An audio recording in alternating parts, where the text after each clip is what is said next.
And welcome to this week's episode of The Genius Way with Ben Hummel. I am Ben Hummel, your host, and today we are going to be talking about the importance of dreaming big dreams. Why is that important? And so this show is called The Genius Way, and I like to every week help people to get a little bit more in touch with their genius, which is their collection of specific gifts and talents and skills and callings. And there's nothing more appropriate to bring that forward than what we're calling dreams and why that's important to be able to dream in a big way. So, the idea of a dream, when we're talking about just having a dream at night or whatever, it sounds like a fantasy, right? So, let me make a distinction between the dreams that happen during nighttime and the dreams that I'm talking about for this episode. So, the dreams we have at night is largely the unconscious playing itself out and expressing itself in images to process experiences and feelings that happen during the day. And so, during REM sleep, when your eyes are going like this, we're dreaming and we're dreaming in images and we're processing. The dreams I'm talking about for this episode today are the dreams that come from taking the lid off of your limitations in terms of self-expression and in terms of circumstances, life circumstances that you want to bring into your life. So we can either pretend that life kind of gives us whatever we have, and in terms of circumstances, and we're kind of stuck with it, or we can take a look at it and say, how would I like to change my life experience, my circumstances, what I have in my life, who I have in my life, the way that I approach things. And that all has to do with the very real topic of dreaming. Dreaming in terms of bringing in and expressing your potential. So the genius that I'm talking about here, the base identity that we have, is all about potential. And it's not just some whamby-namby potential, some potential that exists somewhere in some weird form. It's the potential to express yourself as something in particular, something that you were born with, that you pull into this lifetime as something to express. And so the reason that the dream is so important is because the dream is based on what we already have. So let's say your dream is to become, let's say your dream is to become a pilot and to fly commercial airplanes. So you might find yourself living in the middle of the country, working on a farm, and you say, how in the world am I going to get to a place where I can learn how to fly planes and have that dream come true?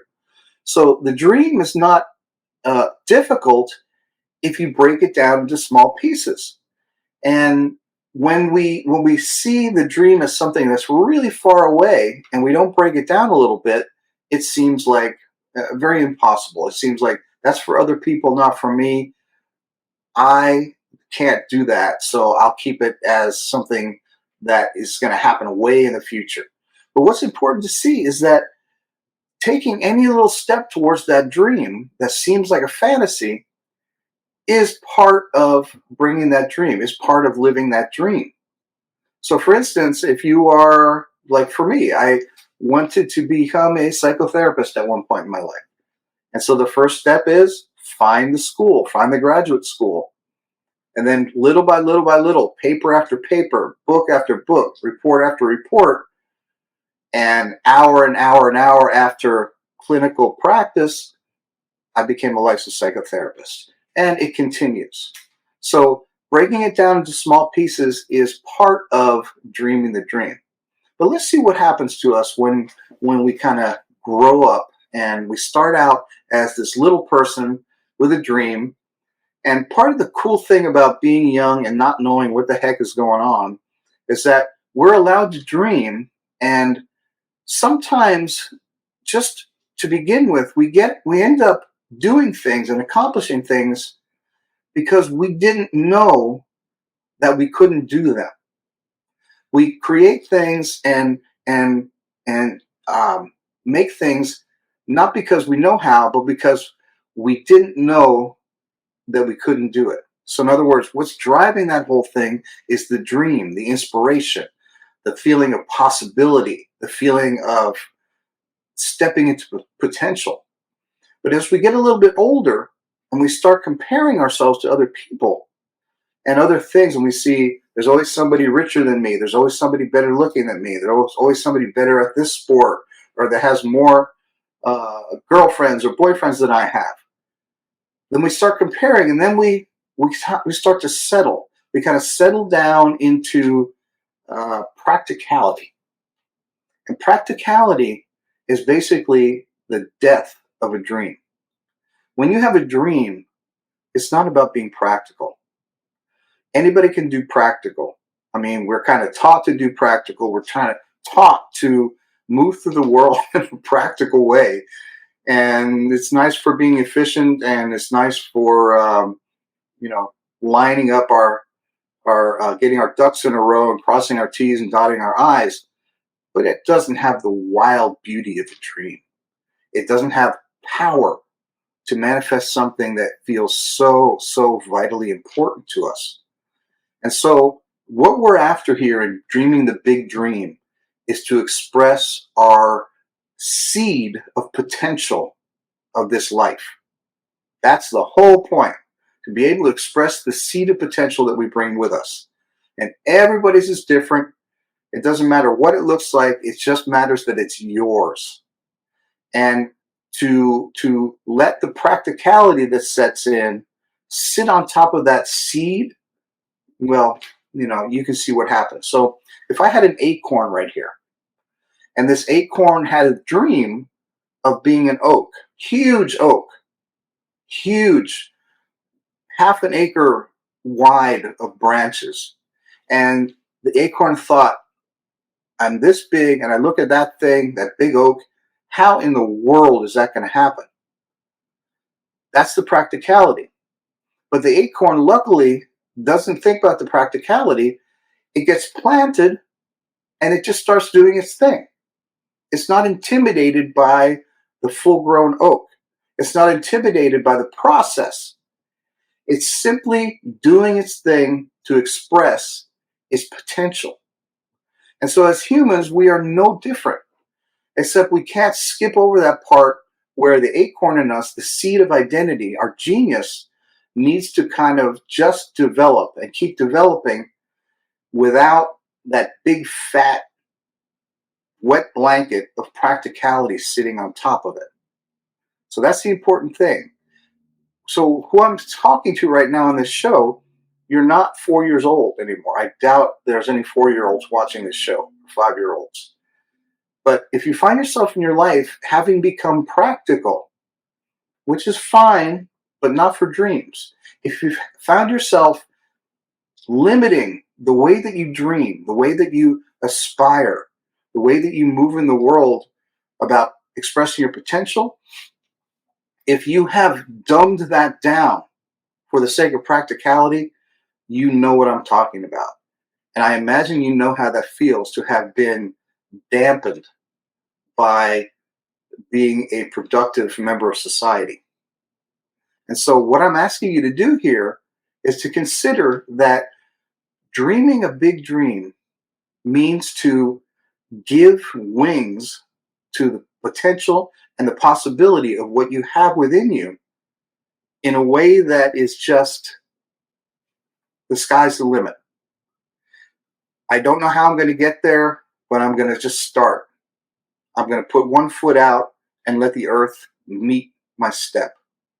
So dreaming big dreams means you use a different facility. You use a different aspect of yourself than you would if you were being practical and logical and rational about it. So that's an important aspect here. Developing in this way isn't about rationality. Dreaming in this way, you never have a rational dream. It's mostly irrational. Like, how in the world is this going to happen? But that's how it works. That's how it gets done. So I want you to watch this little video. There's a guy named Viktor Frankl. I don't know if you know about who he is, but you should definitely check him out. Viktor Frankl wrote this amazing book called Man's Search for Meaning. And he also developed a psychotherapeutic school of thought named logotherapy. So in this video, he talks about humans' potential and how you have to get to it. So why don't you take a look at this, and then we'll come back and continue. You excuse me, but I know I am speaking a marvelous accent without the slightest English. Now,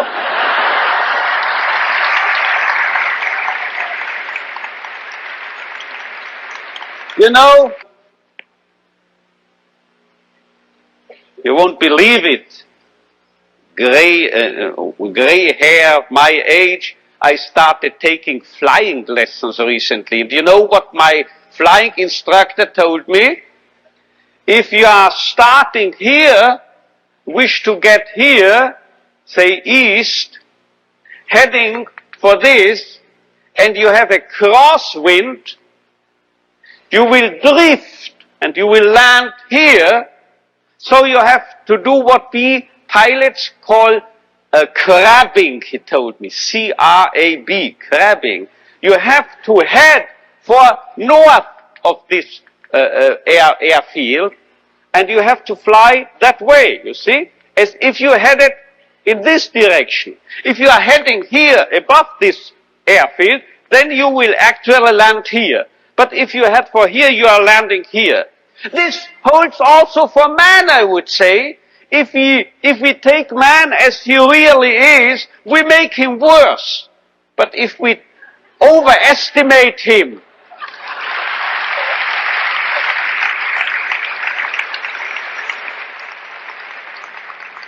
it's premature, your applause, you will soon know why. If we seem to be idealists and are overestimating, overrating man, and looking at him that high, here above, you know what happens? We promote him to what he really can be. So we have to be idealists in a way, because then we'll wind up as the real realists. And you know who has said this? If we take man as he is, we make him worse. But if we take man as he should be, we make him capable of becoming what he can be. This was not my flight instructor, this was not me, this was Goethe. He said this verbally.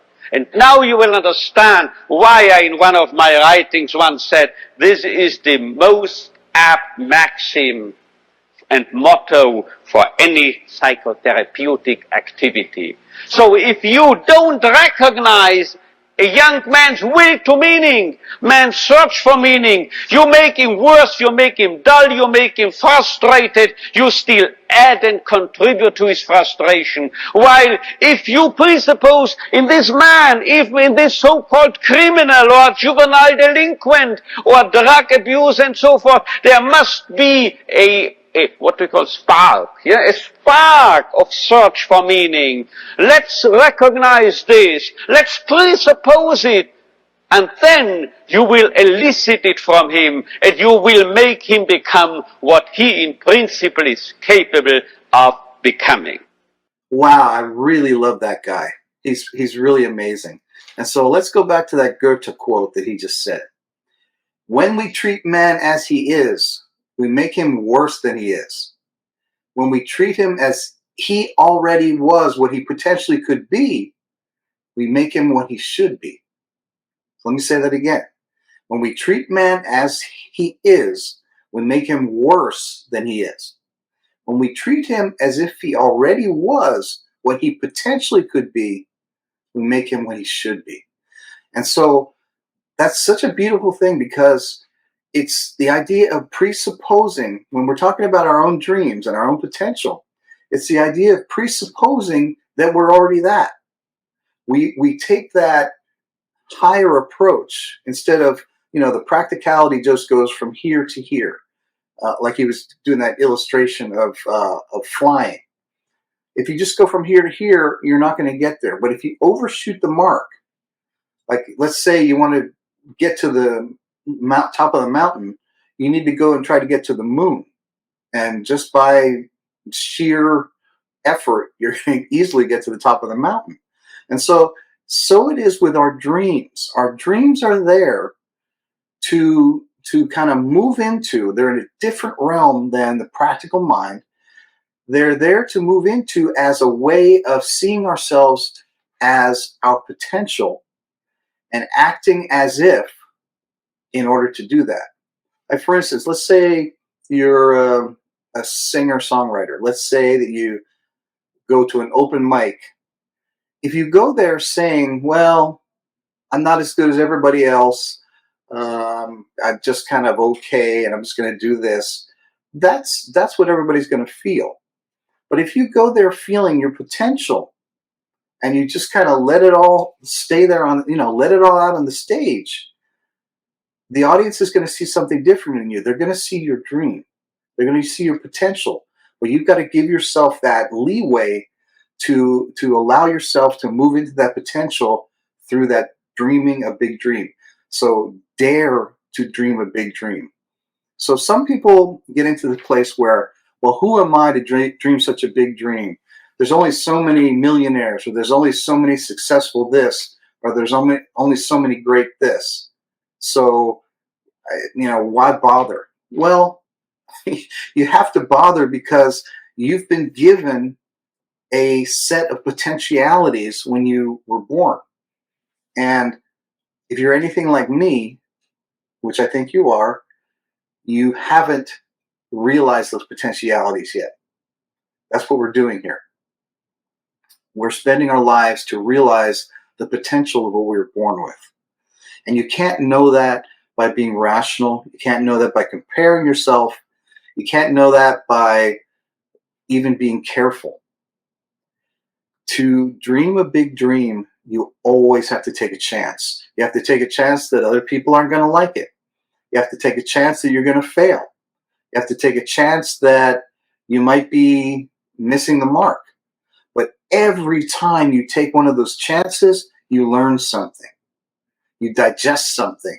Something changes. You reach a new plateau where you can see farther into what to do next.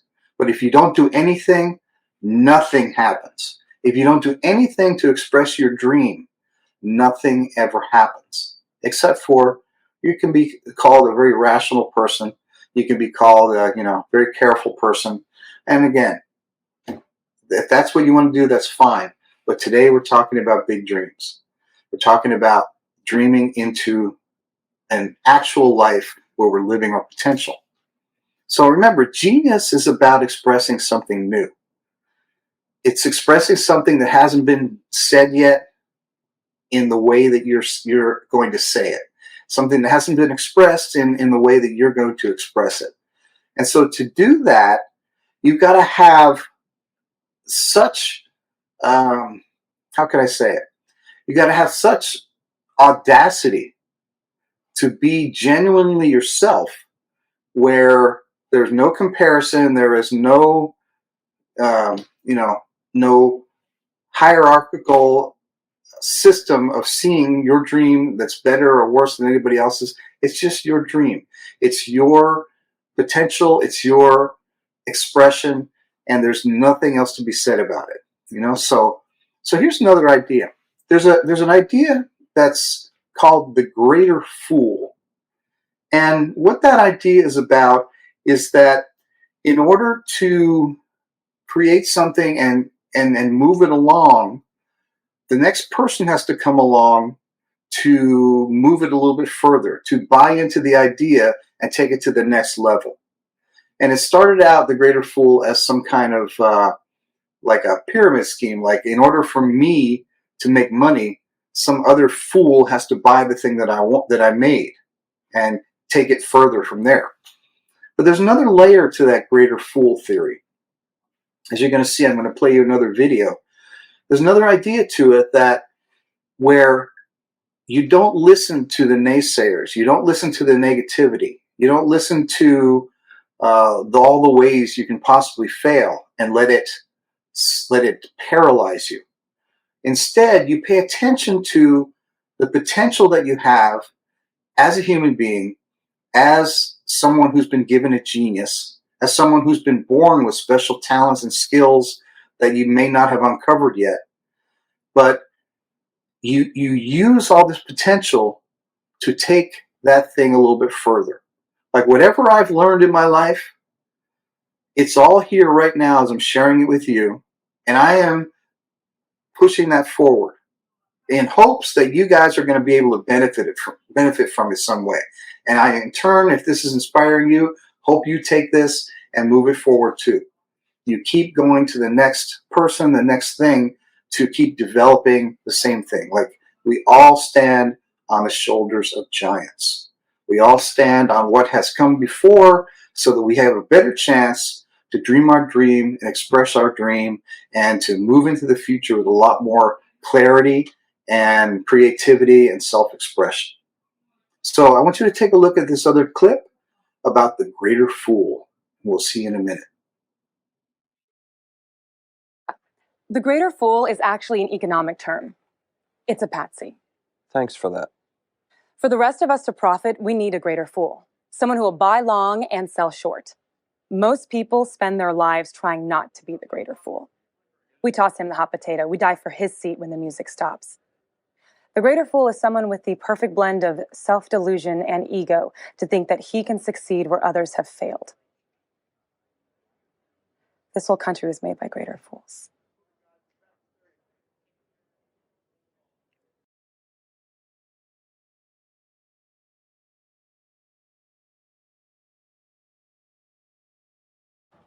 Sorority Don't girl! be scared. You're the girl, right?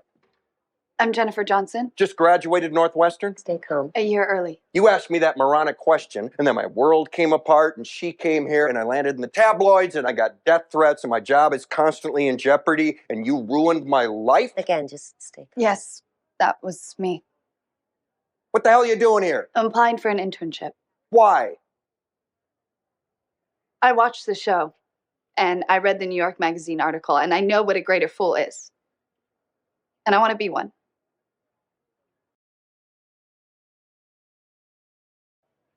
Ask me again. I'm sorry. Ask me your idiot question again.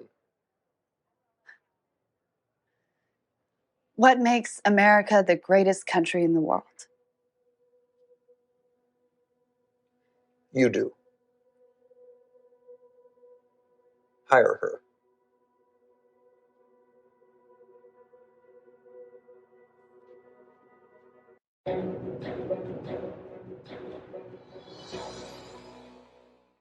So do you get the idea of the greater fool?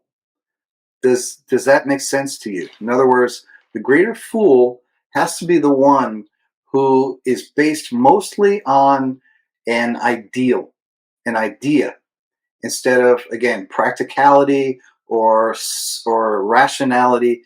It's driven by a deep passion, a deep expressive energy that wants to make something better, that wants to express something important, and it's all driven by an inner feeling rather than a mind feeling and a mental experience.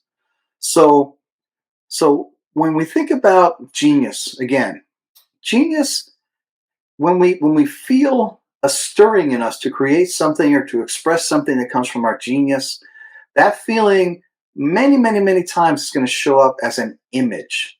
Just like when we're dreaming or we're sleeping at night and we dream in images, same thing happens when we dream as a waking being. The dream comes in as a series of images. So before I did this show, before I was doing this show, I was working with an image when I felt it coming from my genius about expression. It was an image of me kind of sitting on this sound stage, like a news station, with some cameras around and so forth, and pretty much doing what I'm doing right now. Except, we're in a different little set here. And for a longest time, I had no idea what that image was pointing to. But I knew from the feeling that was in that image of what it felt like to do that certain thing. And what it felt like was me living in the moment, me expressing something that's very important to me to express, that I feel is important for other people to hear, and kind of getting that feedback from the people who are participating in hearing what I had to share. And but mostly just like getting it out because I have it within me to express. So that image, within that image, there is a feeling. So right now, let's say you're sitting at home watching this, and if you could get in touch, we're gonna do later a guided visualization where I'm gonna help you bring that image up, and so we'll work on this. But let's say you have an image that you are wanting, you have an image that you are maybe building a house. And what I'll have you do is to get really, really in touch with that house image and look really much deeper into what does it feel like to be building that house. So for me, the image I was working with was being on that little sound stage. The feeling was one of, this is important. This helps me to live in this very moment, which some people call the genius zone or flow. It felt like that. And so that's what I call an anchor feeling. So, what I was really, really after with this dream and with this image was to feel a certain way. The feeling drives everything. And we're going to work on that later on helping you bring up the image that's connected to your genius as well as the anchor feeling that goes along with it. Because when you've got those two things together, there's nothing that can stop that dream from appearing because it wants to be out there. So that's another thing you got to think of here. Your dream, which is not a fantasy, but a feeling of a potential that you carry. Your dream wants to be out there. It's not some cruel joke that you have a dream and that you're just stuck just thinking about it and holding on to it for the rest of your life. It's there for a reason. It's there to be expressed. And existence wants to help you express that dream. So that's why the title of this show is The Importance of Dreaming Big Dreams. You have to dream, like Viktor Frankl said, past where you want to go in order to end up where you want to be. All right, so let's take a small commercial break, and we're going to come back after that and move into a guided visualization on how to open up to the dream that you have, to find the image in it, and to find the anchor feeling. Ben Hummel's writing comes from a deep well of experience, practice, and wisdom. The Genius Way teaches you the life skills you need to find your own unique genius. Summoning Genius helps readers to turn a midlife crisis into an opportunity for personal growth. You can find Ben's books on thegeniusway.com, Amazon, and most online booksellers. Imagine that you're sitting beside a waterfall in a forest. As you listen to the sound of the movement of the water, you feel a cool breeze in the air and the warm rays of the sun on your skin.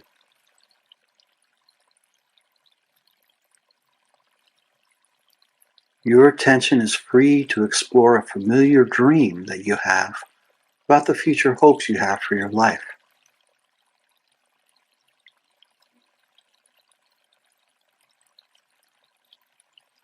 Without any effort, an image that represents this hopeful dream is slowly appearing before you.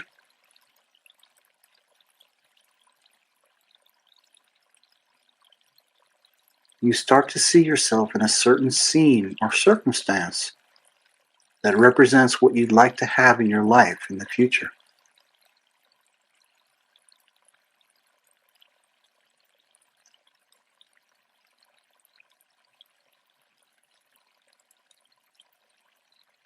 Make sure not to judge or criticize the image. Just let it appear as it wants to, and allow it the freedom to be as large and optimistic as it wants to be.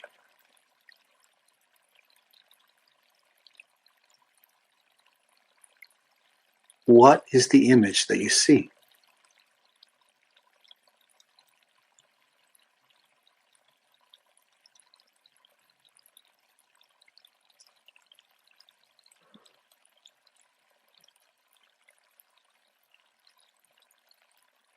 Take note of any particular details that seem important to you.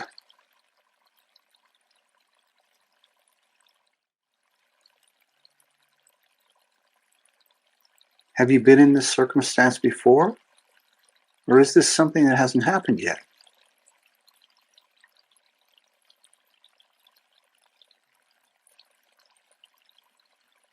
Whatever you see in this image, remember that this is a representation of the potential for your future.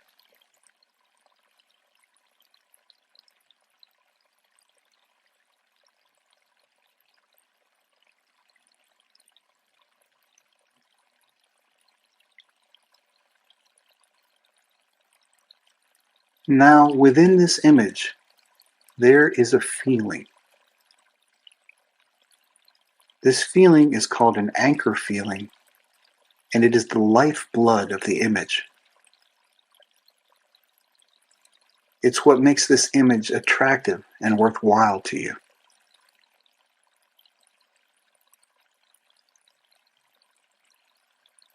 Search your feeling self for this anchor feeling. Name the feeling or feelings that this image evokes in you.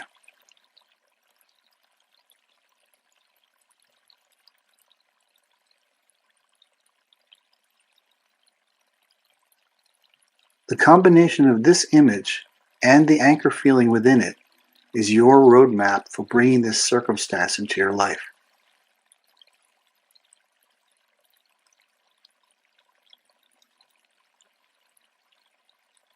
These two things are gifts from your genius that'll point you in the right direction as you move through your life. And as you tend to this image and feeling, you will recognize any and all circumstances appearing to you that will lead you to this ultimate goal.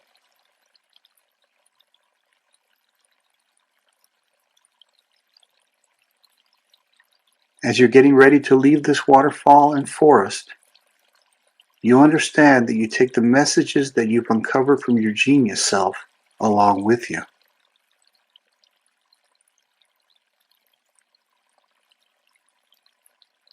And as you return to the present moment, and when you're ready, open your eyes and return to this room.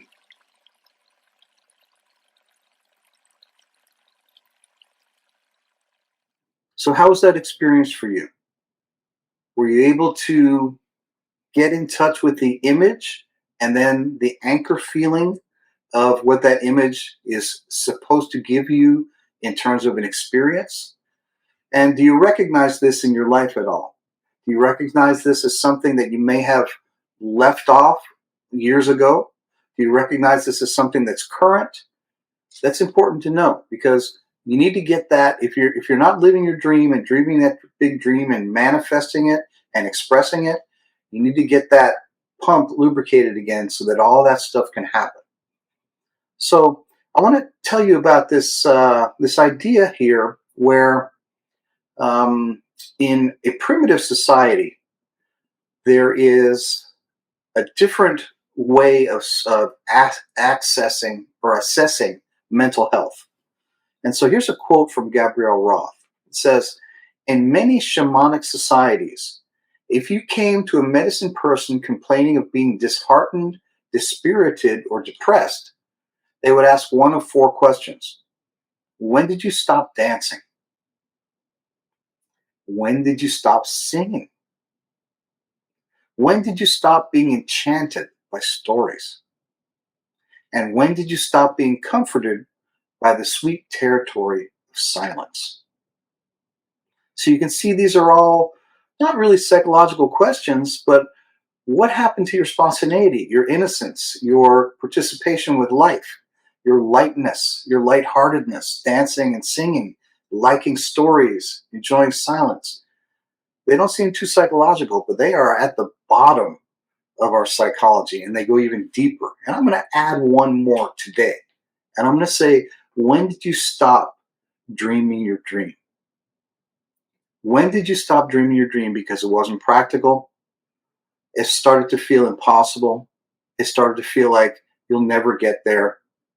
When did you stop dreaming your dream of whatever it is you're wanting to do? And when did you abandon your genius quality? That is the root of that dream. Okay? So here I am. I'm telling you to take your dreams seriously. This aspect of dreaming is directly related to your genius. It's directly related to the foundational blueprint and seed of who you are as a human being this time and what it is that's there for you to express. And again, too many of us fall into the realm of being practical, being sensible, being rational when it comes to expressing this thing. And your genius doesn't care about rationality or sensibility. It doesn't care. It came with something to say. And, for the rest of your life, your genius is going to remind you that it's there. And sometimes those reminders are not really that fun. We can suffer a great deal when we don't express what we have within us. And so don't let this be the case for you. When did you stop dreaming? So when you can trace that back, you can go right back to that point where, well, I let go of that dream because what? Whatever reason. I was made fun of, or I wasn't encouraged, or it failed, or whatever. We have to go back to that point in time and pick it up again. We have to go back to that point in time and continue with the expression of what we have within us that comes up as a dream. So make sure that these images and the anchor feeling within the image, make sure that you tend to them like you're tending to a garden, to get into a place where you're expressing your dreams and dreaming them and getting them out and like doing something about them. You have to see them as something that's alive, something that's going to kind of dissolve without your participation.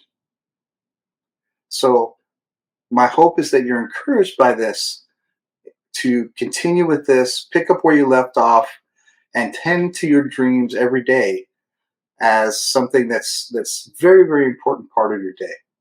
There's this beautiful quote by Ellen Johnson Sirleaf, and it says, "If your dreams do not scare you, they're not big enough." And here's the important part. She says, "The size of your dreams must always exceed your current capacity to achieve them. If your dreams do not scare you, they're not big enough." So what is she saying there? The dream is there to help us move forward, expand, become bigger, become more expressive. The dreams are not there just to scare you and then hide under your covers. It means, ooh, can I really do this? Can this really happen? Your dream has to exceed your current capacity to achieve it, because only when you try, only when you move in the direction of that dream and the image and the anchor feeling of that dream, only when you move in that direction will you have to then expand, get bigger, try new things, fail and get up again, fail and then succeed. Only then can you actually grow from expressing your dreams. So that's really important. If your dreams do not scare you, they're not big enough. And that's my hope for you going forward this week, is that your dreams are big enough for you to grow into them.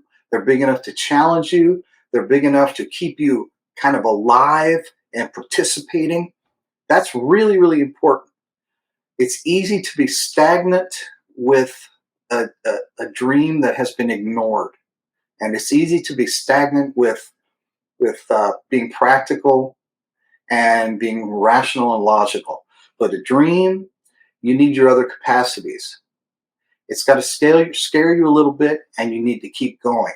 It's got to be like, I don't know how I'm going to do this, but we're going to do it anyway.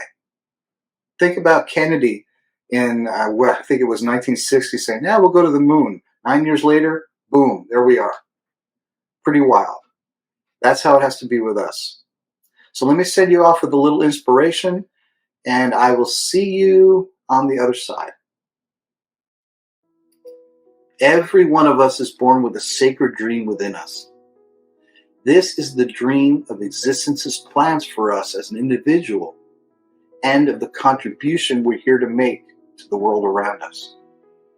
Each of us begins on this journey of expression innocently aware of the fullness of our potential selves. Sadly, most of us take the same off-ramp when we become old enough to begin comparing ourselves to others, and when we listen to the naysayers, and when we begin to doubt our own self-worth. So luckily, we all have a genius that will never give up on us, never get tired, never get lost. Our genius is forever fresh and vibrant, ready at any time for us to pay attention to its callings and to be brave enough to express what it holds at its core. Remember that your dream is directly connected to your genius expression, and the reality of a fulfilling life depends on your willingness to give your dream the space and opportunity to emerge from within you out into the world in which you live. So dream your big dreams, then express them, and then dream some more. Well, I hope you enjoyed today's show. I really did. I really enjoyed being here with you, and I hope to see you again next week. And until then, I want to invite you to stay curious, be really kind to yourself, and remember that your genius has something to say. Thanks for watching The Genius Way Show with Ben Hummel. Make sure to visit thegeniusway.com for the resources you need to help you on your personal life journey. You can contact Ben at ben@thegeniusway.com. And you can follow The Genius Way with Ben Hummel on Facebook, TikTok, Instagram, and YouTube. Thanks for streaming The Genius Way Show with Ben Hummel.